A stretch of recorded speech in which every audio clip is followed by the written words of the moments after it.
Halo sobat, kita berjumpa lagi masih dengan The Clip Story.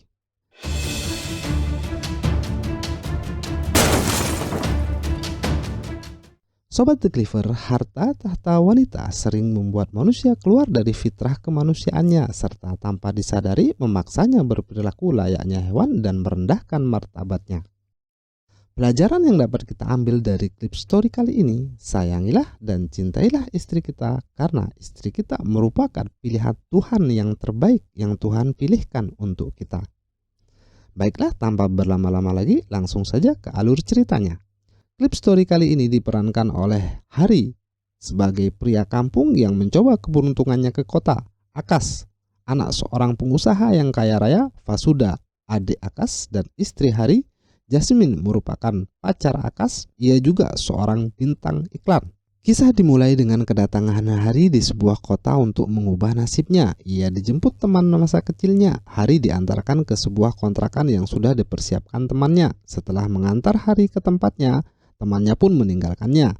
Keesokan hari, pria kampung ini mencoba keberuntungannya di kota dengan bergabung di sebuah klub pelatihan catur sebagai tutor. Karena Hari merupakan suara catur di desanya, ia juga pernah sebagai juara nasional. Hari diterima bergabung di klub tersebut. Pada malam hari, ia keluar dengan teman kampungnya. Ia terpana saat melihat sebuah iklan di pinggir jalan.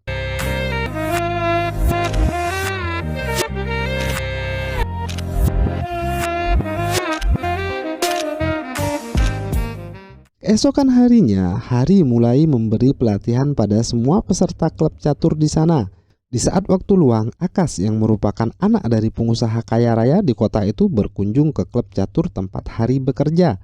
Akas sudah terbiasa datang ke klub catur tersebut sekedar untuk mengisi waktu luangnya. Akas diperkenalkan kepada Hari oleh owner klub tersebut. Akas pun penasaran untuk menjajal kemampuan bermain Hari. Hari menerima tantangan Akas. Mereka pun bermain. Check. What the fuck, man? Akas yang kalah memuji permainan Hari karena belum pernah ada pemain di klub ini yang mampu mengalahkan Akas. Mereka pun semakin akrab. Akas mengajak Hari bersantai di sebuah tempat. Dari obrolan mereka, Akas mengetahui bila Hari kolektor serta pecinta musik jadul. Akas pun mengatakan bahwa ayahnya juga pecinta musik jadul dan ayahnya sedang mencari lagu jadul dari seorang penyanyi yang bernama Subalaksmi. Kebetulan Hari memiliki koleksi dari artis tersebut. Hari diajak menemui ayah Akas di sebuah acara konser musik jadul. Di sana Hari dikenalkan dengan ayah dan ibu Akas. Hari kemudian memberikan koleksi musik jadulnya pada ayah Akas. Tak lama kemudian datang seorang gadis yang merupakan adik Akas yang bernama Fasuda. Rupanya Fasuda jatuh cinta pada pandangan pertama. Terbukti saat menonton konser, Fasuda sering curi-curi pandang ke arah Hari. Hari pun sadar perbuatan curi-curi pandang Fasuda. Hari berikutnya Akas mengajak Hari bermain catur kembali, namun lagi-lagi ia kalah. Tak lama kemudian Fasuda datang menghampiri mereka untuk menyampaikan pesan dari ayahnya bahwa ada pekerjaan yang harus Akas selesaikan. Akas meninggalkan mereka. Fasuda mengajak Hari keluar untuk mencari makan. Hari memuji kesederhanaan Fasuda. Walaupun anak seorang miliarder, ia masih tak malu makan di pinggir jalan. Saat Fasuda hendak mengembalikan piring kotor ke dalam warung, Hari melihat tali sepatu Fasuda terlepas. Hari pun membantu Fasuda memasang tali sepatunya dengan cara yang romantis. Fasuda tersipu malu dan melemparkan senyuman manis pada Hari. Semakin lama keakraban Hari dengan keluarga miliarder itu pun semakin dekat. Suatu malam Fasuda mengajak Hari menghadiri suatu pesta keluarga. Namun ia mulai bosan saat mendengar obrolan para miliarder di sana karena tak ada hubungannya sama sekali dengannya. Ia pun memutuskan jalan-jalan di sekitar lokasi pesta. Ia terpana saat melihat sosok wanita sedang berenang seorang diri.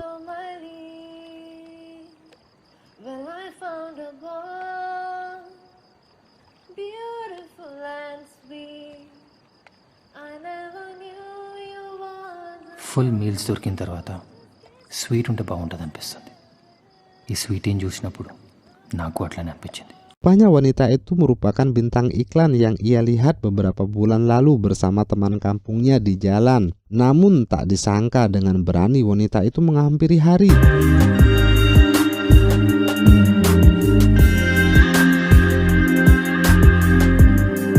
Wanita itu menyerobot rokok Hari. Kelancangan wanita itu membuat Hari berani memasangkan tali kimononya. One sec.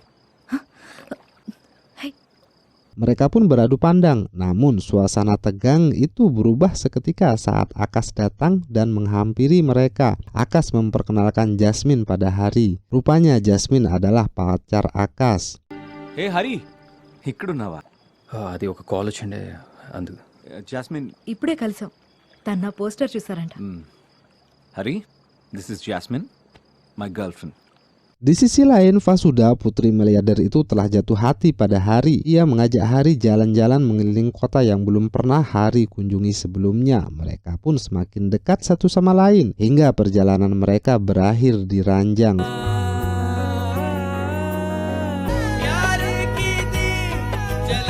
Fasuda mulai mendekati orang tuanya untuk mendapatkan restu hubungannya dengan Hari. Rupanya orang tuanya menyetujui hubungannya dengan Hari. Fasuda meminta agar Hari dipekerjakan di salah satu perusahaan mereka. Hari pun mendapatkan pekerjaan di salah satu perusahaan keluarga Fasuda. Saat pulang kerja, Hari dijemput Fasuda. Fasuda mengajak Hari menemui Akas dan Jasmine. Mereka pun kumpul bersama. Jasmine mulai memetik gitar dan menyanyikan sebuah lagu. Hari tak melepaskan sedikit pun pandangannya dari Jasmine. Rupanya Hari mulai terobsesi dengan keseksian artis iklan ini. Bahkan saat Akas dan Fasuda sedang asik menyaksikan pertandingan kriket, Hari berani menghampiri Jasmine yang sedang menyiapkan makanan untuk Akas. Hari mulai menebarkan benih-benih asmaranya. లైఫ్లో bit of luck అనేది చాలా important.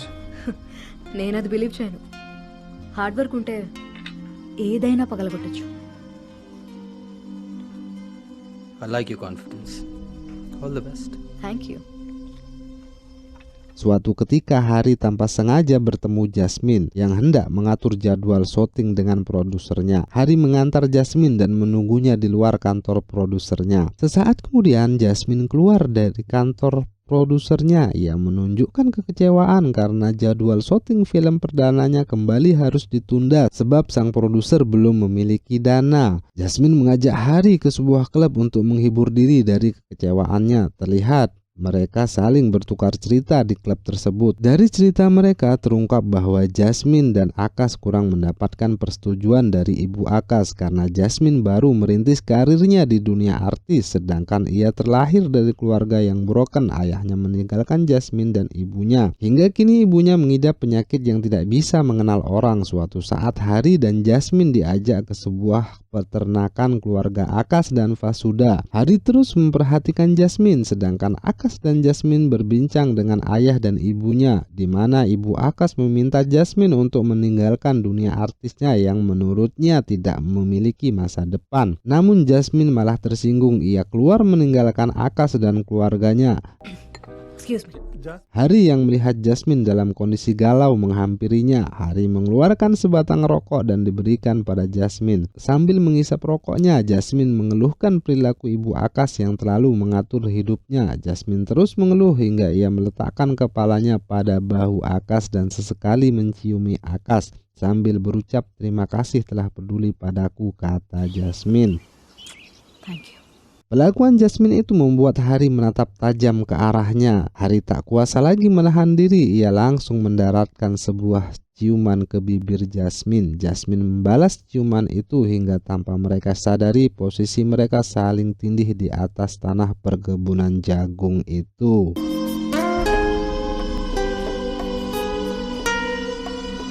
Sesaat kemudian Jasmine sadar akan kesalahan yang ia lakukan. Jasmine menghentikan perbuatannya dan pergi meninggalkan Akas. Setelah kejadian kebun jagung itu, perasaan Jasmine kacau antara bersalah dan ketagihan. Sedangkan Hari semakin penasaran karena permainan di kebun jagung itu tak tuntas ia mainkan. Dengan penuh nafsu ia menghampiri Jasmine di kontrakannya dan langsung menyerobot Jasmine. Namun Jasmine menolaknya. Jasmine masih bisa mengendalikan dirinya dan memperingatkan Hari akan kesalahan perbuatan mereka.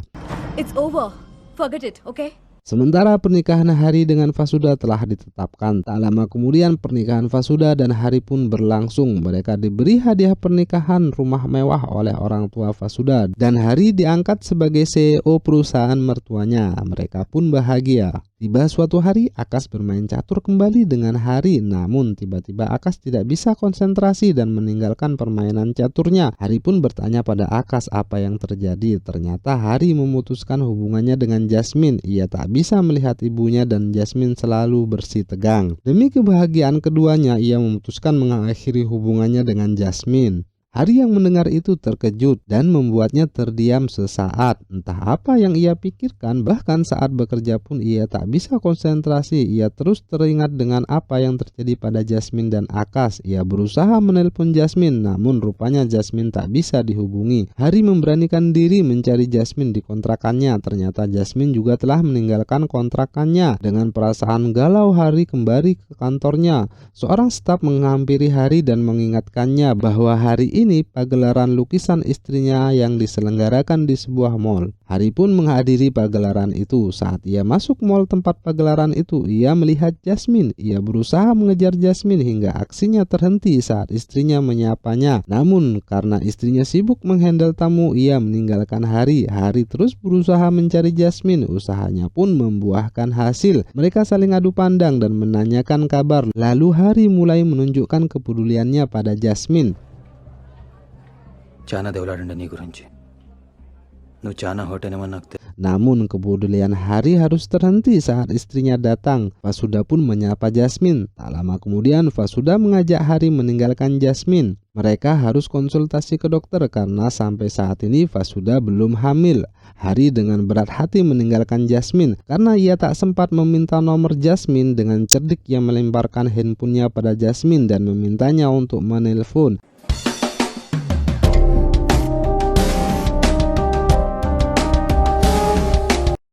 Setelah mengantarkan istrinya, Hari langsung menuju tempat Jasmine. Jasmine mengusir Hari, Go away.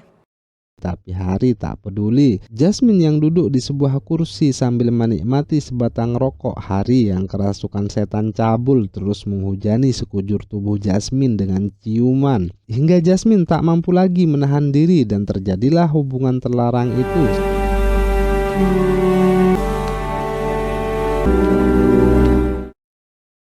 Semenjak kejadian itu, Hari seakan kecanduan kehangatan tubuh Jasmine. Ia setiap hari mendatangi Jasmine untuk berhubungan intim. Berbagai model mereka peragakan di berbagai lokasi. Hingga dari kebiasaan tersebut membuat Hari kurang bernafsu pada istrinya. Hari yang sedang dilanda antara cinta dan nafsu menghadiahkan cincin berlian pada Jasmine. Suatu ketika Jasmine gagal dalam sebuah audisi dan ia pun kesal dan meminta Hari menemuinya di sebuah kafe.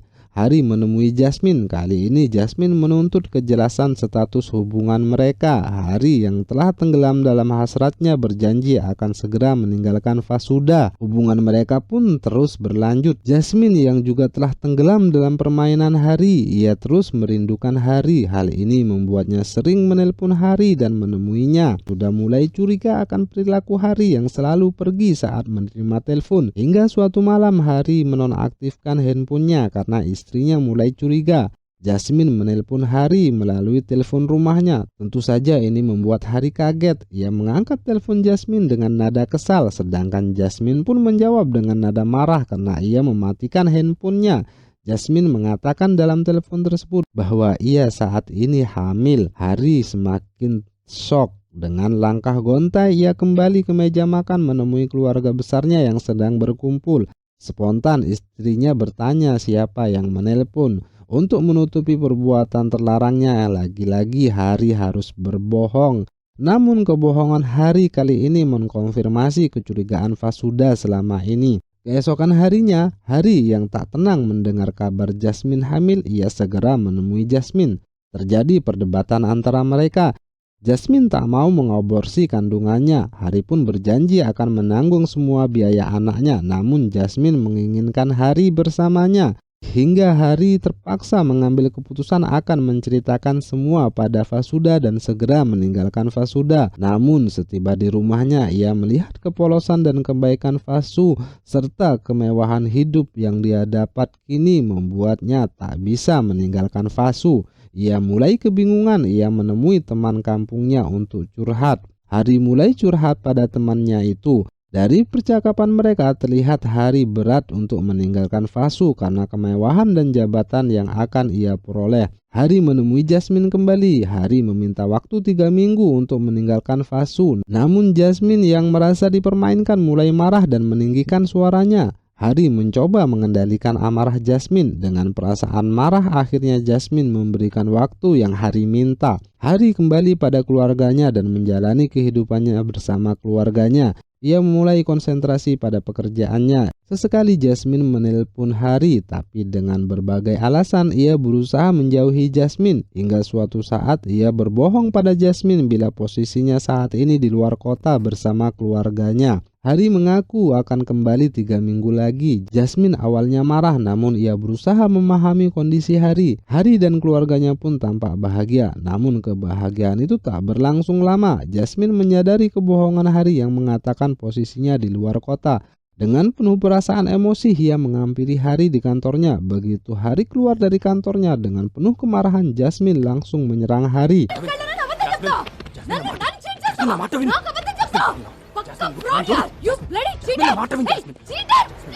Untung saja Hari mampu mengendalikan keadaan. Ia langsung menyeret Jasmine masuk ke dalam mobilnya dan membawa Jasmine pulang. Jasmine protes akan kebohongan yang dilakukan Hari padanya, namun Hari mampu memberi alasan pada Jasmine. Jasmine kemudian mengancam Hari ia akan menemui Fasuda dan menceritakan semuanya bila ia tak segera meninggalkan Fasu. Hari yang terpojok minta waktu 1 hari lagi untuk mengatakan semuanya pada Fasu. Di tengah malam Hari tak bisa tidur, ia terus terbayang masalah yang ia hadapi. Hari yang terpojok tak punya pilihan lain untuk menyelamatkan posisinya. Ia terpaksa harus membunuh Jasmine. Ia membeli senapan. Di tengah malam ia menyelinap masuk ke apartemen Jasmine.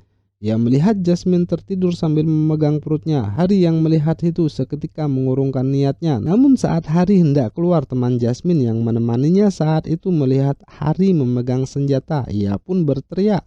Hal ini membuat Jasmine terbangun. Ia keluar kamar. Saat melihat Hari memegang senjata, ia juga ketakutan.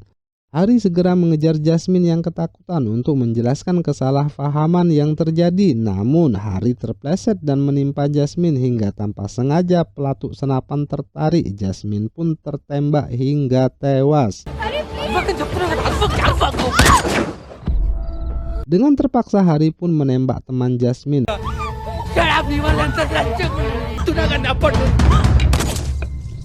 Lalu Hari membersihkan TKP. Fasuda yang menunggunya menelpon dan meminta Hari untuk segera datang di perayaan ulang tahunnya yang ke-25 karena ia ditunggu ayah mertuanya. Tak lama kemudian Hari datang dan ayah mertuanya pun menyampaikan pada semua tamu undangan bahwa pimpinan perusahaan mulai saat ini akan diambil alih oleh Hari. Hari dan Fasuda merayakan hari yang bahagia itu. I invite Vasudha and Hari to start the celebrations.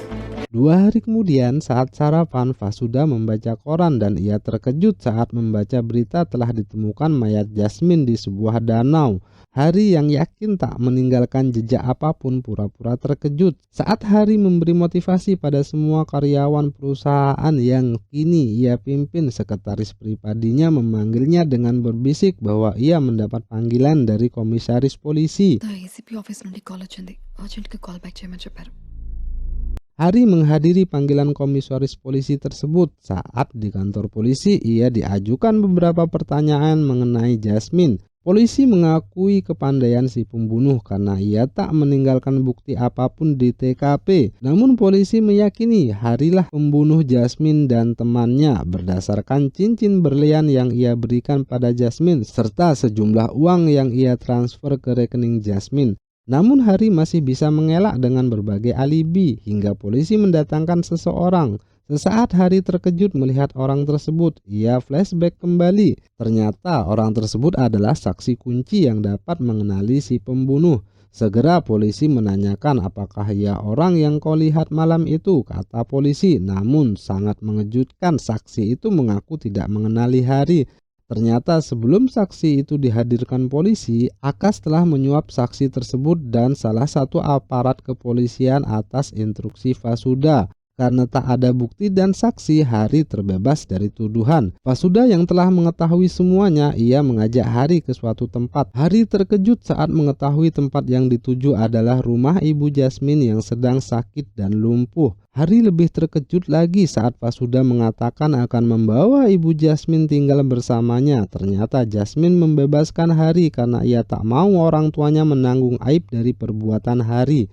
Dan ia memutuskan membawa ibu Jasmine ke rumahnya. agar Hari teringat perbuatannya saat melihat Ibu Jasmine yang tinggal bersamanya. Dengan demikian Hari merasakan siksaan batin setiap saat. Inilah akhir dari klip story kali ini. Pesan terakhir dari film ini, jangan sengsarakan hidup kalian gara-gara urusan secelup dua celup. Terima kasih, semoga terhibur. Ketemu lagi di klip story berikutnya.